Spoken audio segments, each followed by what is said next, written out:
Nigeria, by extension Africa, battles a growing youthful population and with little or no meaningful engagement leaves a ticking time bomb on our hands. We are a blessed continent with great wealth, both in people and material. Our focus on ways remains driving conversations that affects us all. Topics in the news, social concerns, politics, leadership, governance, empowerment, resource management, conflict management, finance, SME sustainability, technological innovation, food security, health, education, brain drain, our well-being, citizenship, and much more. Our goal is to continuously drive these conversations, keep them burning at the table to effect a positive change, both for our nation and continent.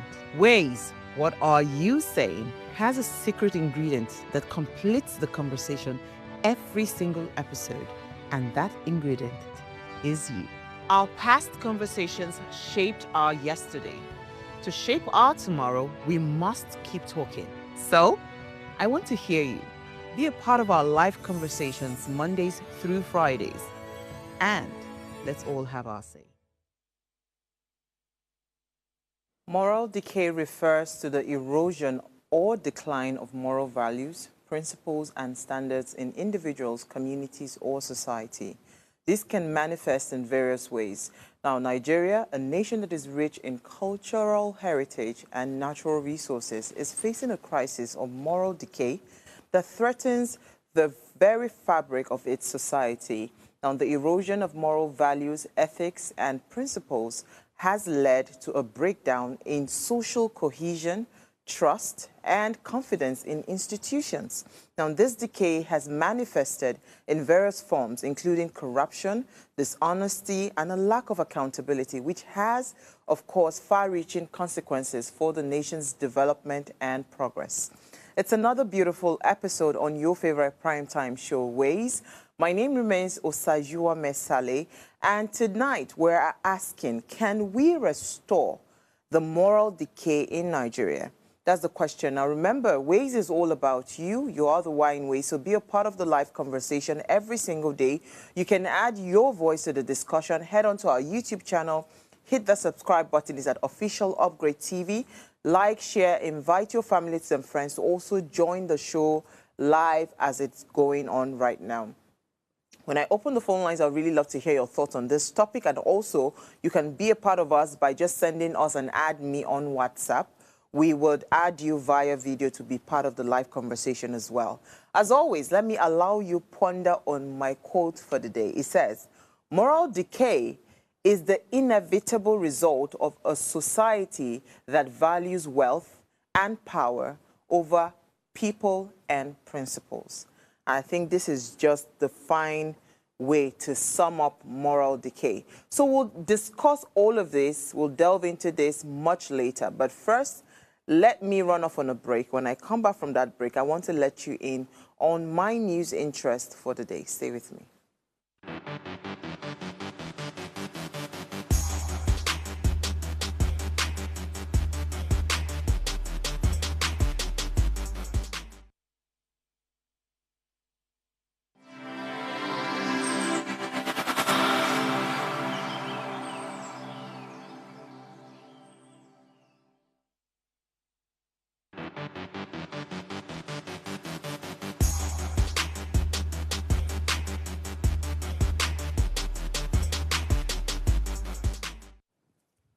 All right, thanks for staying tuned. Now, human trafficking has gone digital, and this is what the federal government is saying as it raises the alarm. So the federal government has raised concerns over how human traffickers now use digital platforms to trap and exploit victims. The Attorney General of the Federation, Minister of Justice Lateef Fagbemi, said he gave the warning during an event in Abuja yesterday, Wednesday. Fagbemi said that the trend is growing very fast without borders, making it urgent for the country to act quickly.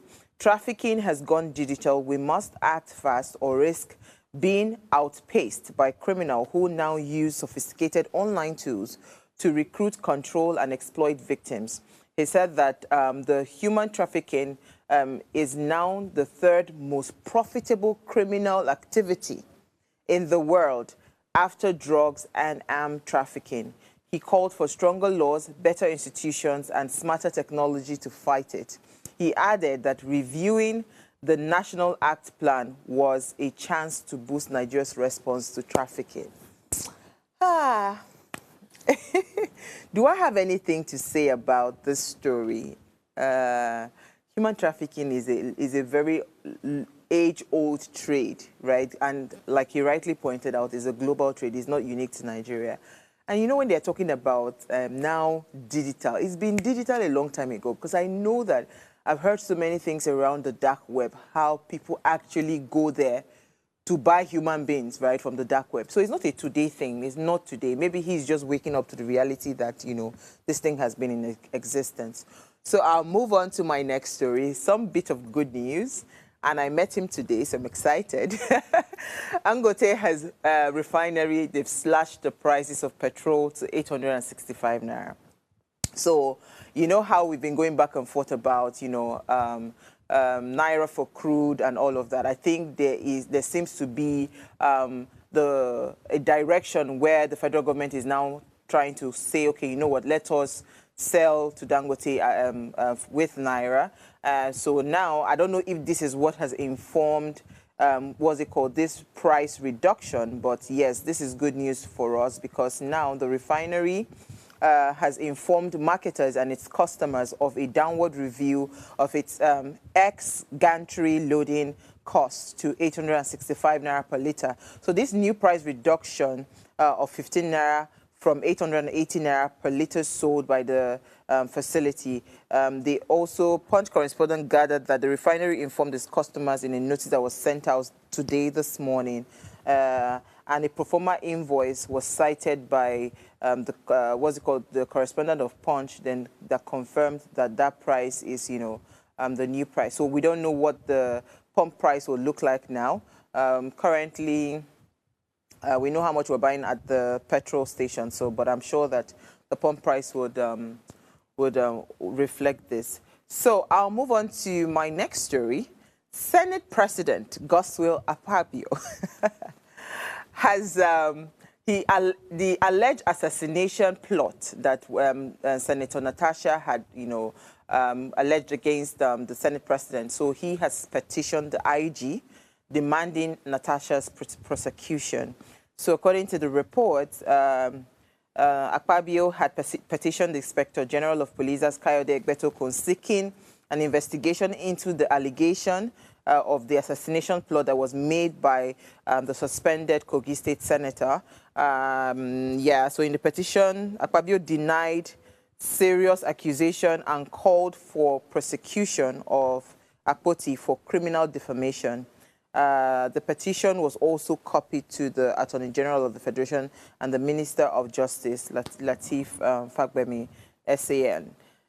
And of course, this is coming after Natasha Oduaga had alleged, you know, since the 1st of April. Yeah, we all saw that video. I think Natasha is ready for Senator Godswill Akpabio. I don't think she's backing down. And for her to kind of, I think at the level she's at, she can't just wake up and just make some kind of statements that she does not have certain kinds of backing on. So I've been really, really hopeful and waiting for Senator Natasha to start to reel out the evidences, because I think a lot of Nigerians are like me. We're just like with our popcorn waiting to just start to, you know, see all the evidences that she has, you know, against the Senate President. So we're hoping that that will happen. And I mean, if that happens, that would be good for us. All right. So I have a final story to just touch on. I don't know if this is good news, but federal government unveils free e-visa digital cards May 1st. The Minister of Aviation and Aerospace Development, Festus Keyamo, has said that the federal government is ready to introduce an e-visa system and digital landing / exit cards to help strengthen the country's security. Keyamo made this known on Wednesday in Abuja while meeting with a team led by the Minister of Interior, Olubunmi Tunji-Ojo. According to the minister, he says the e-visa system will allow people to apply for Nigerian visas online and upload all needed documents without visiting any office. He also said that the usual paper landing and exit card would now be filled out online before travelers even arrive Nigeria. He says what we're doing here today reflects this government's commitment to cooperation between ministries with overlapping mandates. So today is another example of interministerial collaboration. So he's collaborating with the Minister of Interior, and this especially concerns the introduction of the e-visa. He explained full details of the program would be shared by Tunji-Ojo and noted that agencies like Immigration, Nigerian Civil Aviation Authority, and the Federal Airport Authority of Nigeria would also support the project. I think this is a good thing. Yeah, we always, I remember many years ago, I can't remember how many years now, when I visited Dubai, I just had to walk into the counter there and do an e-visa. Same thing when I went to, was it Kenya now? Yeah, Kenya, because Gabon, I had to do the visa before leaving. I think Kenya, there was also visa on arrival. So, these are things that, just makes life easy. And if you are a government that is opening up your country to investors, and that ease of entry and exit should be priority, so that the people would, they will be willing to come into your country to want to transact business with you. So let's see how this would help, help Nigeria open up its borders to, investments, to tourists, to whoever that wants to come into the country. Nigeria is such a beautiful country. We're blessed. We just need to have a more, structured leadership that can help us get to where we need to get to. All right, so on this note, I'm going to take a break because today we want to discuss moral decay, right? It's just you and I talking, so as much as you can, please call in, send in your messages. We need to discuss how we got here, in terms of moral decay. So we'll be right back. Stay with me.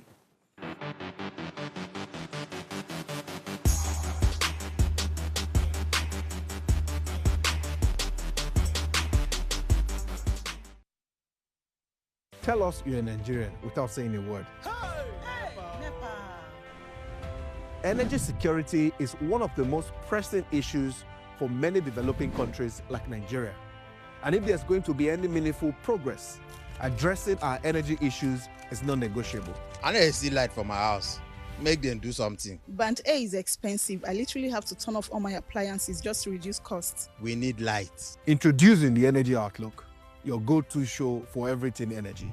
Every week, we'll bring you the latest insights, innovation, and in-depth analysis of Nigeria's energy sector. From policy discussions to regulatory insights, we'll analyze the key decisions influencing growth and sustainability in the energy sector.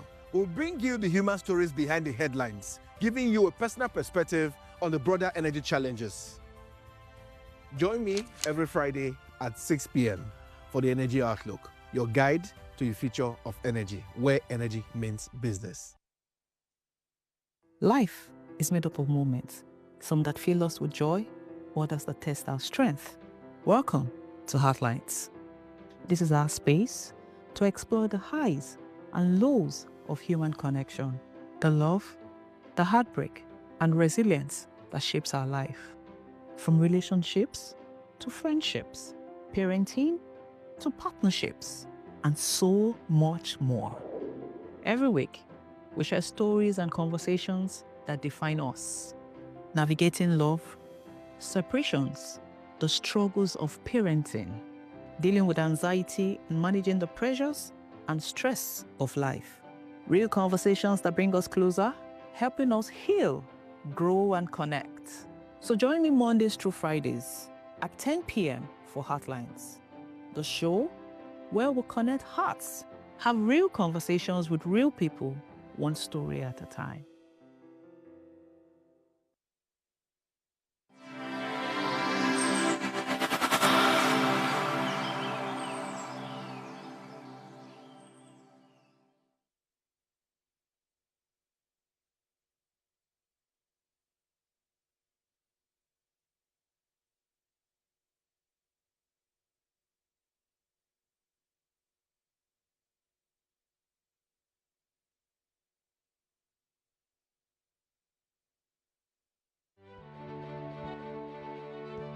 Nigeria, by extension, Africa, battles a growing youthful population and with little or no meaningful engagement leaves a ticking time bomb on our hands. We are a blessed continent with great wealth, both in people and material. Our focus on ways remains driving conversations that affects us all. Topics in the news, social concerns, politics, leadership, governance, empowerment, resource management, conflict management, finance, SME sustainability, technological innovation, food security, health, education, brain drain, our well-being, citizenship, and much more. Our goal is to continuously drive these conversations, keep them burning at the table to effect a positive change, both for our nation and continent. Ways, what are you saying, has a secret ingredient that completes the conversation every single episode, and that ingredient is you. Our past conversations shaped our yesterday. To shape our tomorrow, we must keep talking. So, I want to hear you. Be a part of our live conversations Mondays through Fridays. And let's all have our say.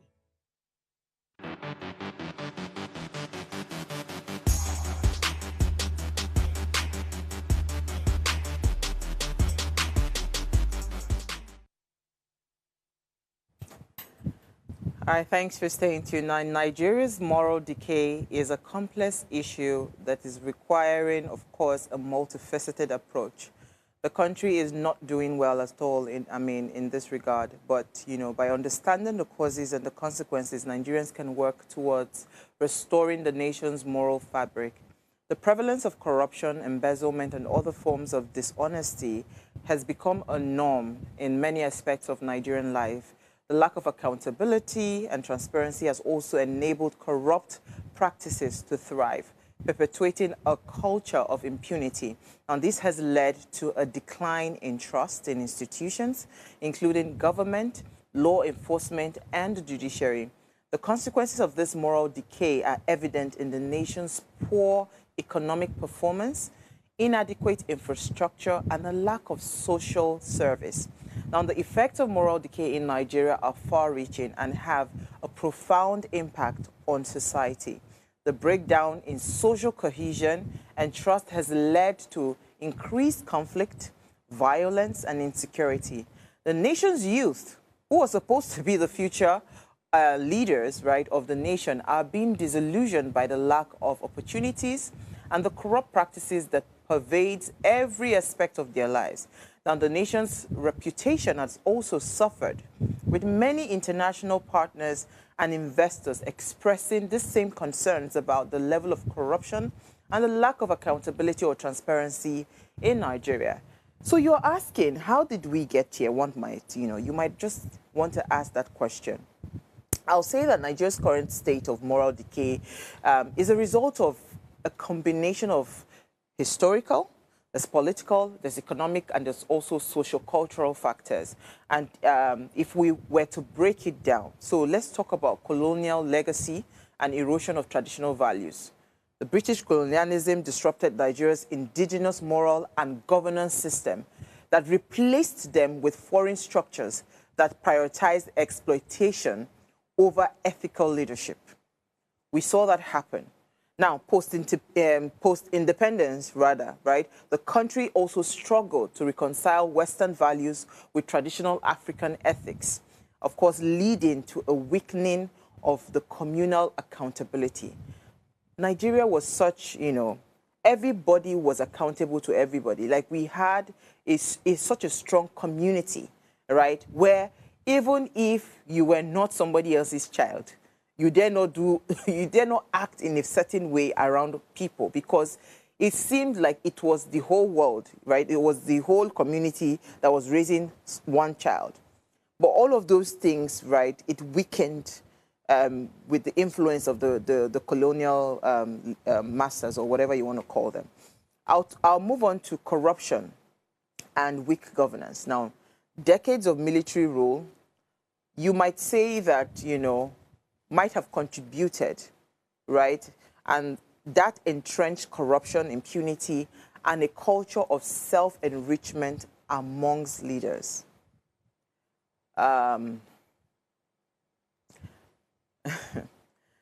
Civilian government, to some extent also, they've largely failed to reverse this trend because it seemed like it was just remove the military uniform and wear agbada, right? And the trend just continued because we have a lot of political elites today embezzling public funds without any consequences.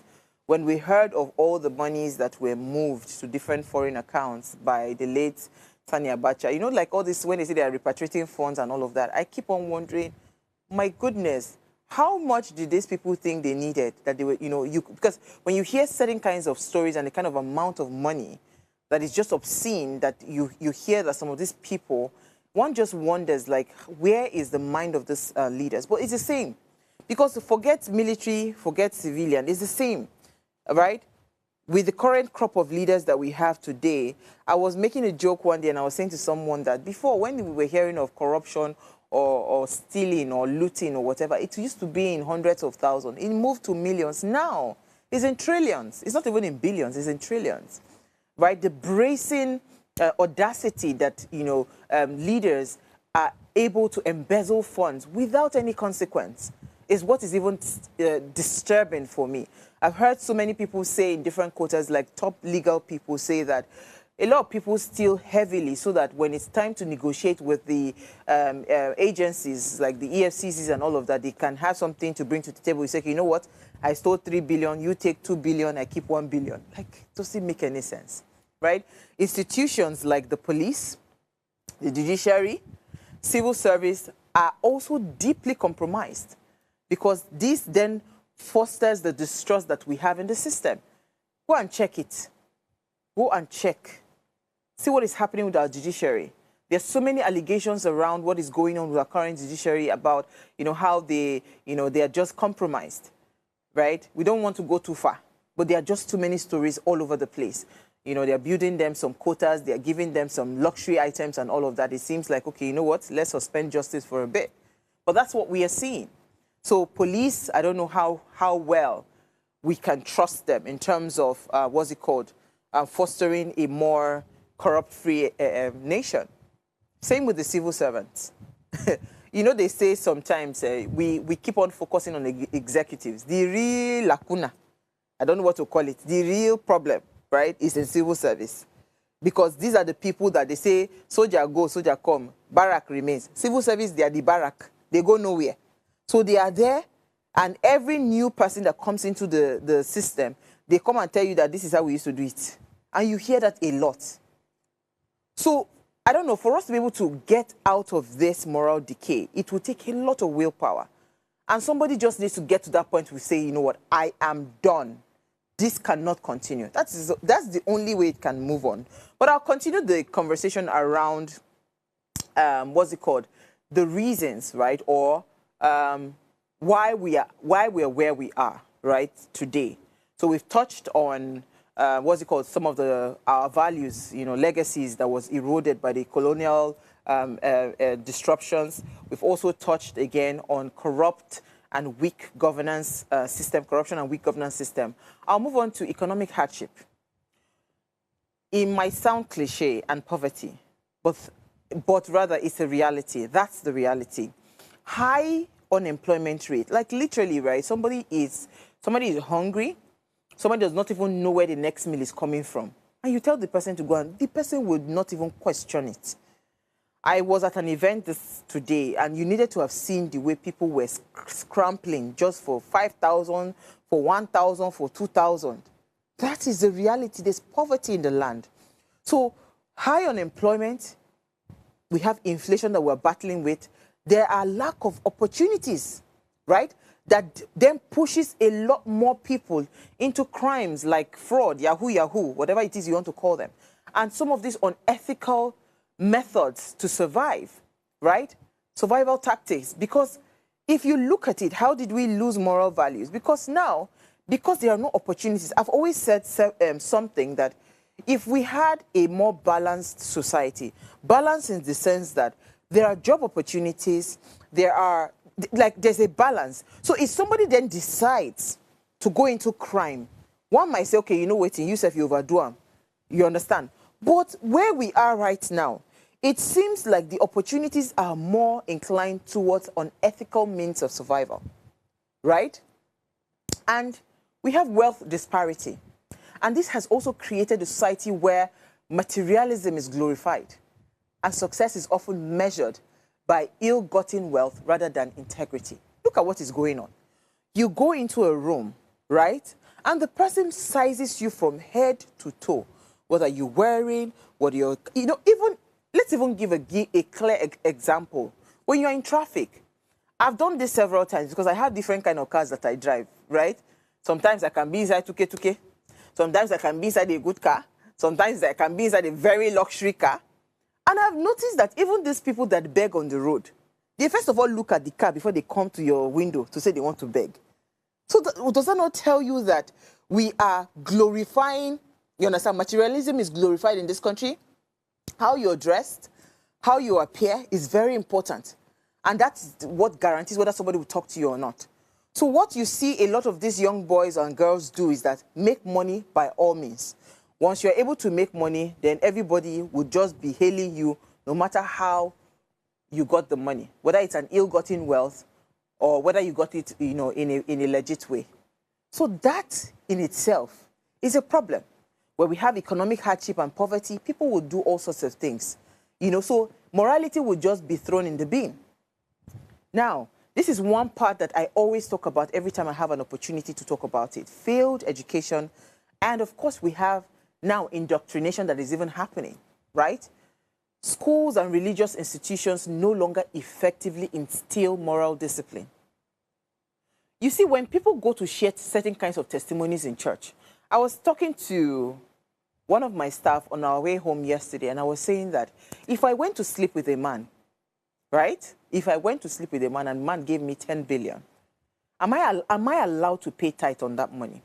Just think about it for a second. Am I supposed to pay tithe on that money? But that's what you see. People go to church after they've done all sorts of things to get money, and they just go and they pay tithe, they pay offering, and nobody is questioning them. Right? Nobody is questioning them. So schools, religious institutions, they no longer effectively instill moral discipline. When your pastor will be the one to go and carry the person that appears to be rich and put them in front, and you are relegated to the back, you'll be aspiring to, one day me too, I will sit in front. What does it take for me to sit in front? Let me drive a big car. Let me have good money. Let me be paying, like supporting the church project and all of that. And that's it. You'll be instantly noticed in the church. So right now, a lot of young people are raised in an environment where cutting corners is normalized. Look at exams, exam malpractice. It is parents that will take the child to go to a center where you know that you can bribe for them to write an exam. Gone are the days where parents... My father told us, if you fail, you go and repeat it again. Where are those parents today? Right? Yesterday, I was at the filling station. The gas station, I was trying to fill my tank. It was so sad. A guy came from nowhere. He he shunted the line, and the person behind allowed him to go. When they got to the mouth of the pump, which was where I was standing, the guy came down and he was talking to him. He said, "Oga, you are smiling," because the guy just started laughing. He said, "You are smiling because you know what you did. And what you did, you have," and guess what? He had 3 children in the car, his children. He said, "What are you teaching these children that are in the car? You're teaching them that it's okay for you to cut lines, to shunt lines and all of that?" So because this guy was driving the hard truth to the core of this man, he now became violent. And I said, "Sorry, now if you don't want to hear sorry, I'll punch you, I'll slap you, I'll beat you here." Because he was not willing to take the truth. But that is the reality. Many young people today are raised in an environment where cutting corners is normalized. Exam malpractices, bribing for jobs. I've heard so many times where you go and hear that, oh, you go and pay certain kinds of people to be able to land federal jobs. This is what is the reality that we are facing with that we are faced with today.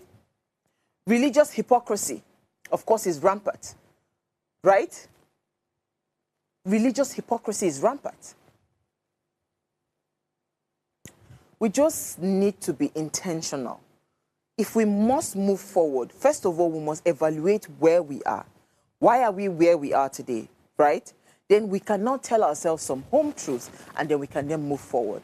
Because the rate where we are going, right, if we're not able to solve this problem of moral decay, we might never find a Nigeria where we will be proud of. Why? Because for every time somebody offers you a bribe to do something illegal, you continue to take that bribe. I will continue to take that bribe. Because we have normalized it. Are we talking about the erosion of family and community values? Right? We want to be urban, urbanization and modernization. And that in itself has weakened some of the extended family values that we once enforced, that enforced some level of moral discipline that we had. Parents increasingly prioritize wealth over character. Today, you see a young girl, she's 18. She buys her mother an iPhone. The mother collects it. Are you okay?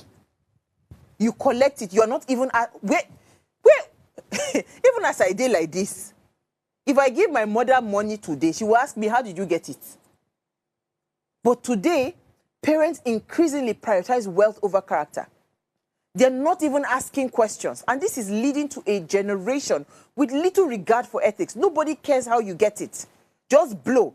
You see all these Instagram BBL girls buying cars, houses for their parents. They're just smiling and laughing. Sometimes it's a good thing for you to bless your parents.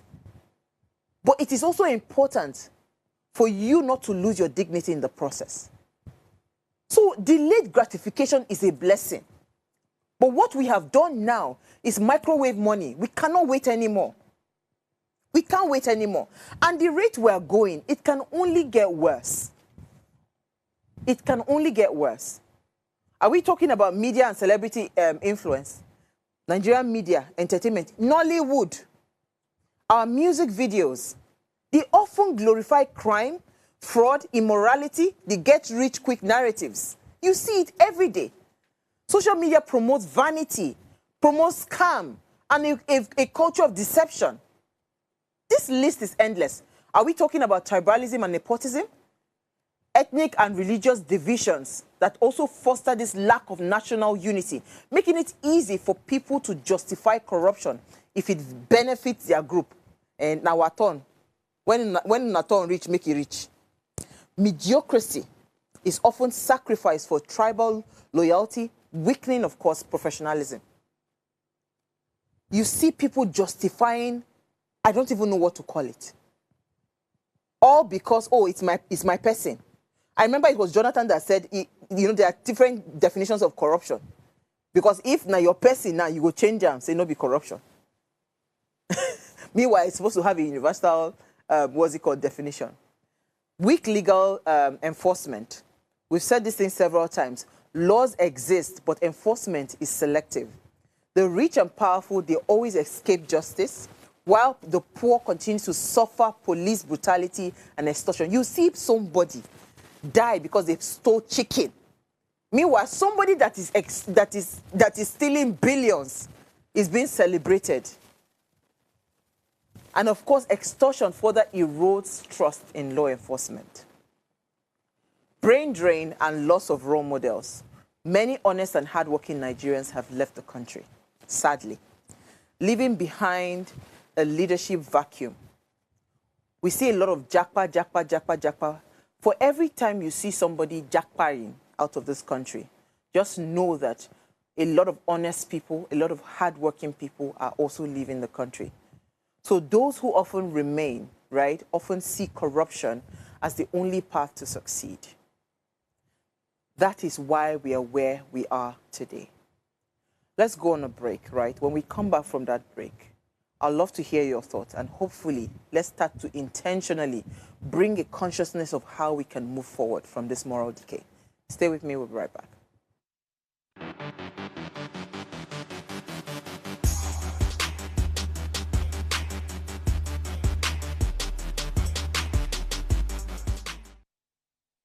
Life is made up of moments, some that fill us with joy, others that test our strength. Welcome to Heartlines. This is our space to explore the highs and lows of human connection, the love, the heartbreak, and resilience that shapes our life. From relationships to friendships, parenting to partnerships, and so much more. Every week, we share stories and conversations that define us, navigating love, separations, the struggles of parenting, dealing with anxiety and managing the pressures and stress of life. Real conversations that bring us closer, helping us heal, grow, and connect. So join me Mondays through Fridays at 10 p.m. for Heartlines, the show where we connect hearts, have real conversations with real people, one story at a time.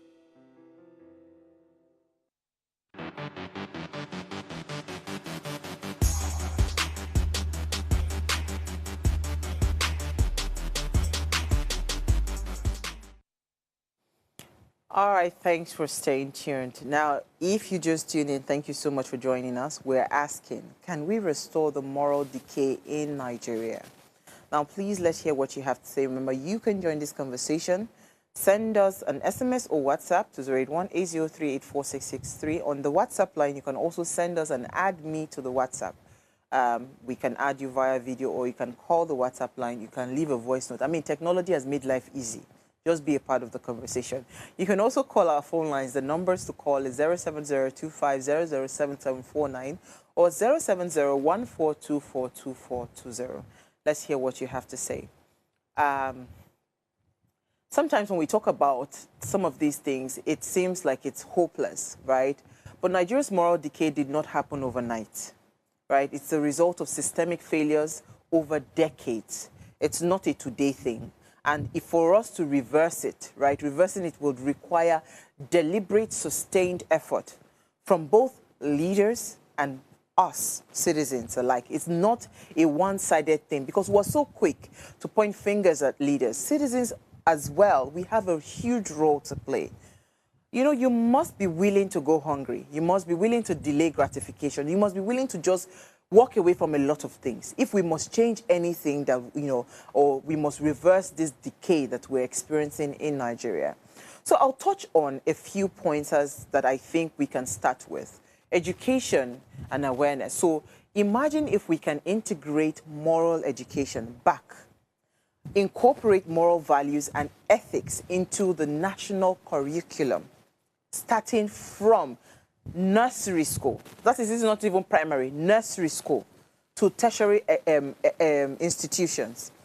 We need to go back to the basics.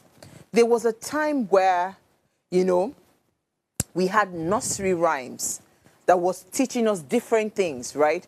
As pertains to values and all of that. I just cannot sing some right now, but I know I grew up with a lot of, it was a problem for me. Till date, I cannot see somebody's pin and pick it, right? Till date, I'm able to walk away from some things, not because I am not hungry. I am hungry, right? I need money. But at what cost? Those are the questions. So we must incorporate moral values and ethics back into our national curriculum, starting from nursery school all the way to our tertiary institutions. We must also promote critical thinking. We must encourage critical thinking, problem solving, and decision-making skills to help individuals make informed choices. Don't just allow people just say what it or do. No, I've said this, do it as I say. No. It is important that as a child is growing up, and this is how I have raised my children, I'm at peace today because I have raised them well, right? It is important for them to be able to sit still and think through a problem. It's a process. Let me take our first caller for the evening. Thank you for joining us. Good evening. My name is Olufemi. Good evening. You're live. Go ahead, please. Right, I'm watching your program now. The topic says, can we restore the moral decay in Nigeria? I think it should be, can we reverse the moral decay in Nigeria? We shouldn't be restoring something that is bad. Oh, reverse, It's logical thank to you. say, can we reverse the moral decay in Nigeria? That's my comment. No, thank you for that. Can we restore morality, or can we reverse moral decay in Nigeria? Thank you so much for your observation. Community-based initiatives, organized community-based initiatives, workshops, seminars, town hall meetings to promote moral values and ethics, right? It is very important that we do that. So apart from just infusing in our curriculum, we can start to intentionally, correct some of these norms. I'd like for our directors to edit that topic, you know, can we reverse moral decay in the country? That is supposed to be the right topic. Thank you so much for that. So institutional reforms, right? We must strengthen institutions such as the judiciary, the law enforcement and anti-corruption agencies to promote transparency and accountability, right? We must be intentional about our institutions, our police, our anti-corruption agencies, all of those institutions, we must strengthen them. Because those are the institutions that are meant to promote transparency and accountability. Now, if we start to have merit-based appointments, it is not because I know somebody, that's why I'm appointed. It is not because I have a godfather, that is why I'm appointed into the positions of authority. So look at it, for instance, now, the INEC chairman will be appointed, right? Certain kinds of key positions, EFCC chairman, all of those people, they will be appointed. Are they being appointed on a merit base to say, okay, based on track record, this is where we are going, right?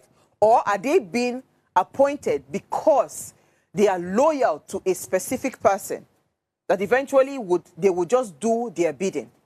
Those are intentional, directions towards reversal of the moral decay that we're talking about. Effective whistleblowing protection. This one, I'm still a bit skeptical, because if we establish an effective whistleblowing protection mechanism, right, it will definitely encourage people to report more corrupt practices. However, whistleblowing in Nigeria today is a very, very tricky thing to do, right? Because it depends on who you are blowing the whistle against. And if that person already has these law enforcement agencies, you know, on their payroll, then you are in trouble. Because if you report that person, if you blow that whistle against that person, eventually they will do what they need to do, but they will come for you. So except we're willing to effectively protect that whistleblower, so that protection mechanism must be there, then you'll see more people. Because you see, corruption and all the things that are happening, there are a lot of people watching, right? There are a lot of people watching. And it is those people that are watching that can tell, because those are the people that are close to those people. But you see, if they are not guaranteed of safety, they will not come out. We've said that we must intentionally create some community-led initiatives that promote moral values, volunteerism, mentorship, community service. All of those things are part of what can help. We must also encourage interfaith dialogue and collaborations to promote shared values and, of course, principles. Youth empowerment. This one is not go and buy I've said this thing several times. It's not about buying bicycle, buying keke marwa.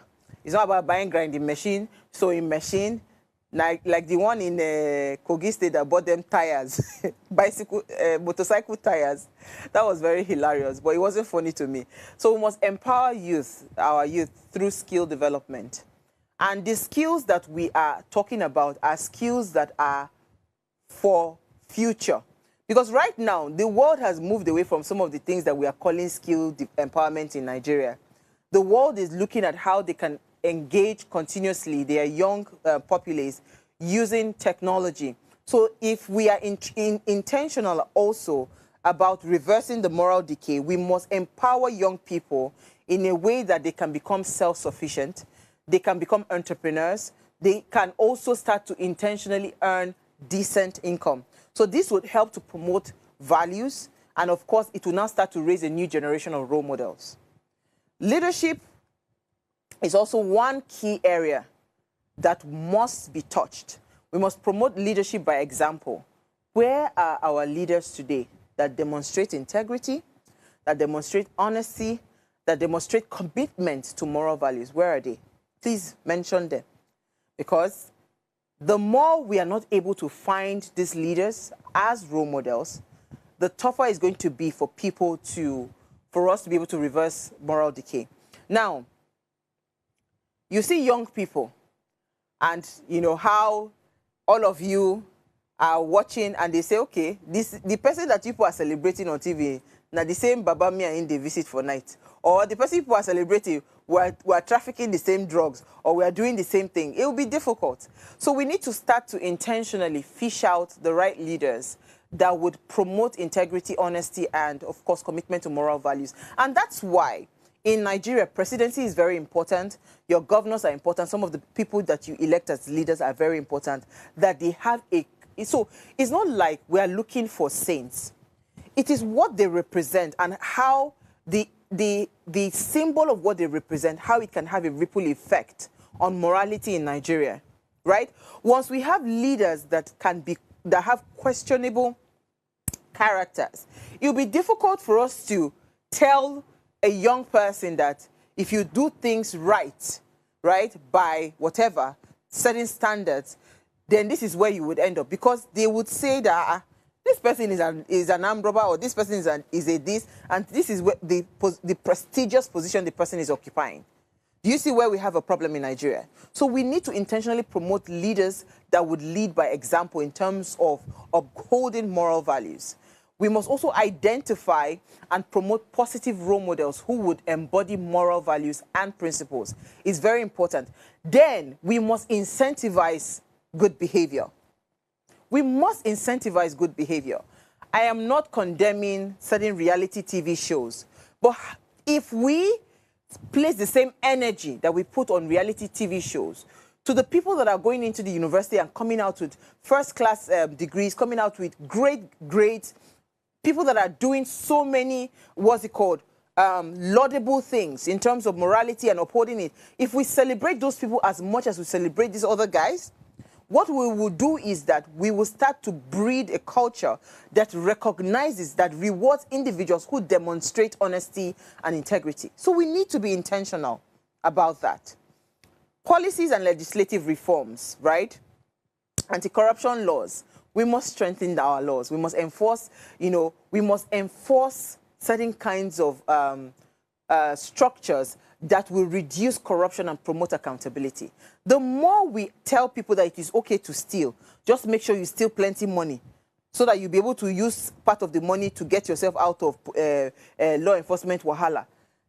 We are not going anywhere, right? We need to be intentional about transparency and accountability. We must promote transparency, we must promote accountability in governance, and we must also move that across not just governance, across businesses, across our educational sector, across our religious bodies. Transparency and accountability should cut across every sector of our lives. It should not just be one part of our lives. It should be every part of our lives. In business, do your business with integrity. In education, you don't have to cheat to pass an exam. If you have to cheat to pass an exam, then you deserve to repeat that class. It's a simple thing. It means that you have not understood what you're... You see, education or learning in school is not meant for you to just pass an exam. No. It is for you to be educated.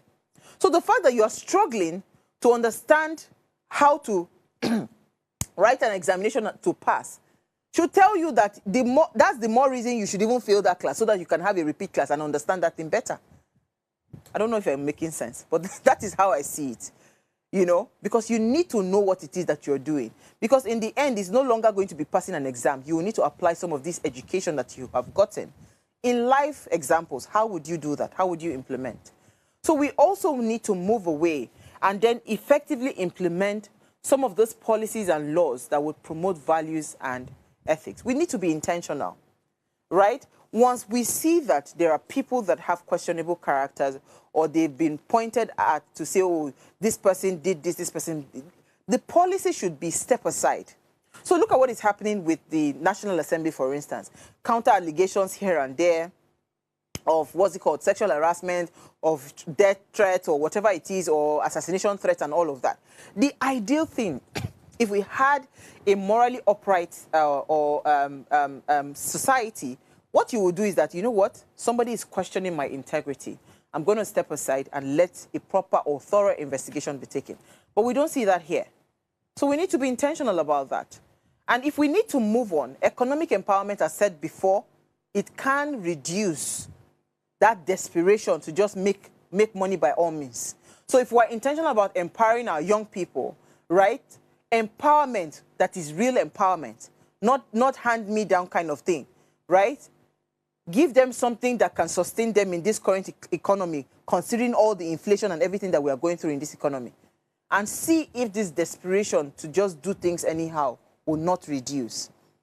Now, the role of the media. Now, this is our job. There has to be some level of responsibility. Promoting positive role models over the get-rich-quick influencers.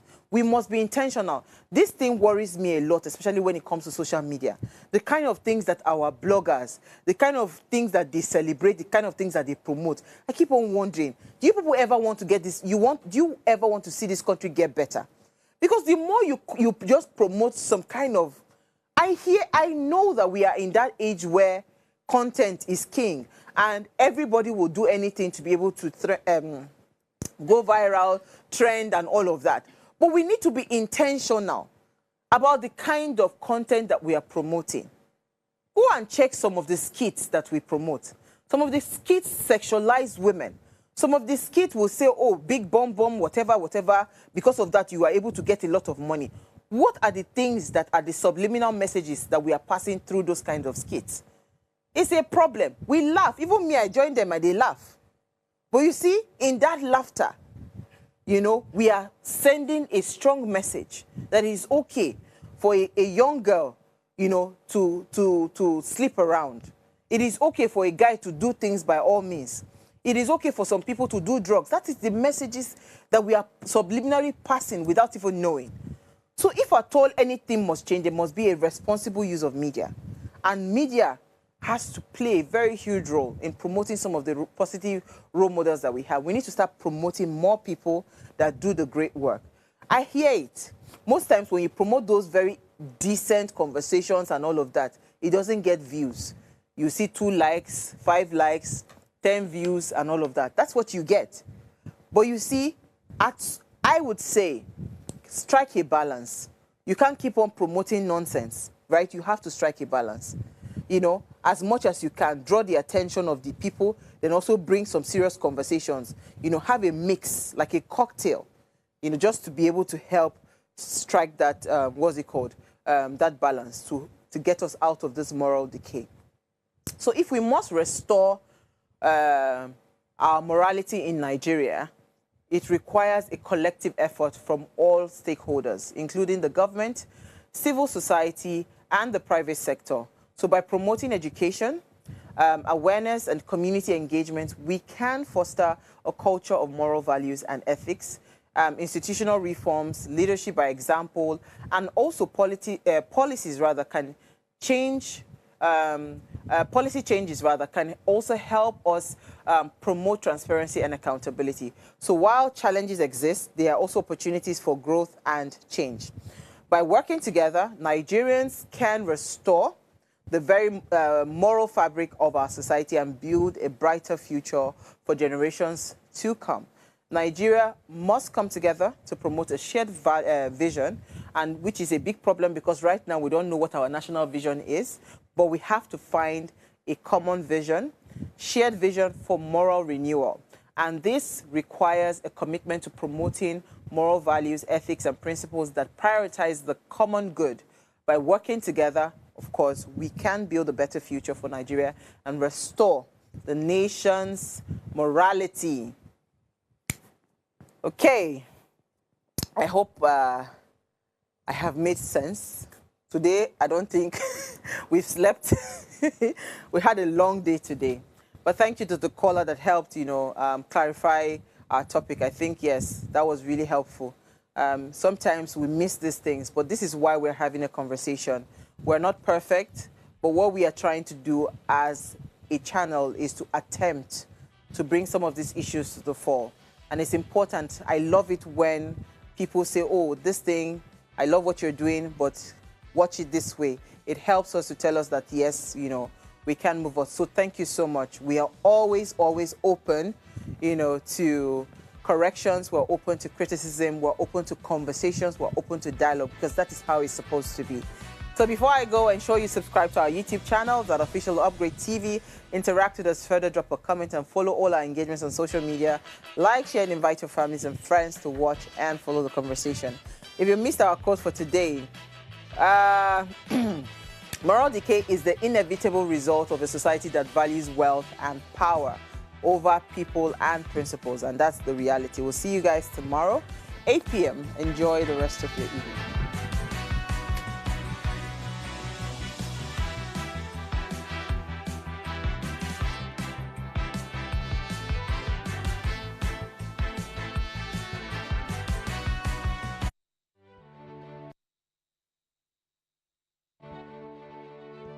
Nigeria, by extension Africa, battles a growing youthful population, and with little or no meaningful engagement, leaves a ticking time bomb on our hands. We are a blessed continent with great wealth, both in people and material. Our focus on ways remains driving conversations that affects us all. Topics in the news, social concerns, politics, leadership, governance, empowerment, resource management, conflict management, finance, SME sustainability, technological innovation, food security, health, education, brain drain, our well-being, citizenship, and much more. Our goal is to continuously drive these conversations, keep them burning at the table to effect a positive change both for our nation and continent. Ways, what are you saying, has a secret ingredient that completes the conversation every single episode, and that ingredient is you. Our past conversations shaped our yesterday. To shape our tomorrow, we must keep talking. So, I want to hear you. Be a part of our live conversations Mondays through Fridays. And let's all have our say.